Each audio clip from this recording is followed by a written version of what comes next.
Welcome back to Weather Now. Let's talk about wind direction. Do you know what meteorologists mean when we describe the winds are southeasterly or northeasterly? And look what the wind blew in today. Here to help us is Houston Chronicle meteorologist Justin Ballard to explain. You arrived. It's a stiff south breeze, but I'm here.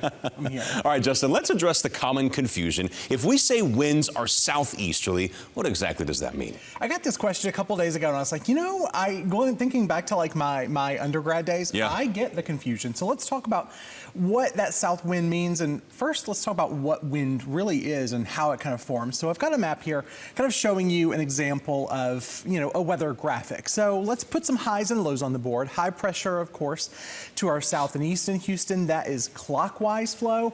Low pressure to our north, that's counterclockwise flow.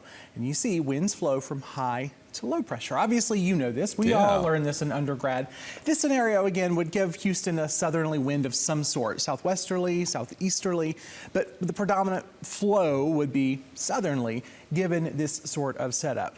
Let's take it a little one step further. So we've got our little 3D person here on southerly wind blowing in from the south. That means the wind, if you're facing, say, Galveston, from Houston, you're getting that wind directly in your face. Right. So that's what a southerly wind, it is from to, not, you know, wind blowing. It's the direction it's coming from. Correct. So we like north winds at this time of year to blow in some cooler air, right? You don't get them very often. Now this can be confusing, as you mentioned, even for meteorology students. I remember when I was an undergrad, I was like, why do we do it this way? Exactly. It's a common question that we get here in the weather world, and I can understand why it is a little confusing. Really, the reason we do it this way is to kind of keep things consistent across the board. You know, you're talking about mariners, you're talking about pilots.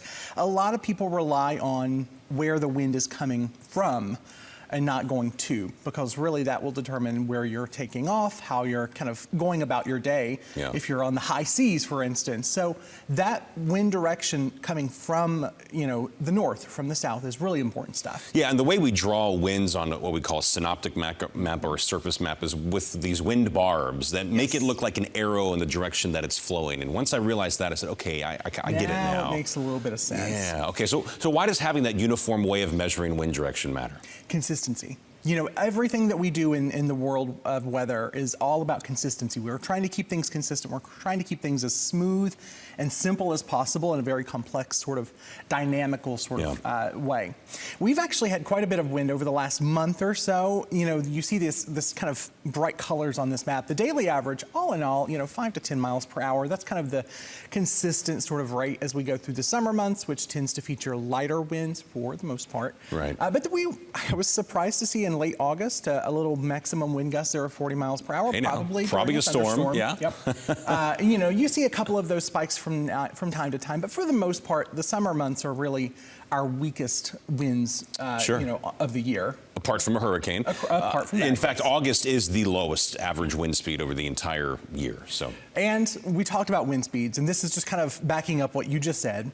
You know, we're not technically in August, but close enough. Yeah, September it feels 15th, like it. It feels like it. Calm winds across, and you see that wind direction out of the east-southeast, and of course, it wouldn't be Southeast Texas if we weren't talking about dew points. That has a significant role in our overall, you know, weather pattern throughout the course of the summer, and then again during the winter. Yeah, so tied it in practically, okay, what does a southeasterly wind mean in Houston compared to, say, a northeasterly wind? We'll just step outside right now. That's really what it means. Hot, kind of sticky, a northerly wind, for instance. My apartment faces the north, so during the summer months, everyone on the southern side of the building can get a nice little breeze on their patio.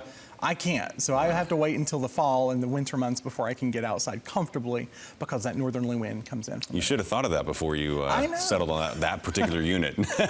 Since winds factor in the wind direction. For most of the year. Most of the year, that is true. Justin, thank you so much, and hopefully that helped clear up confusion for our viewers at home.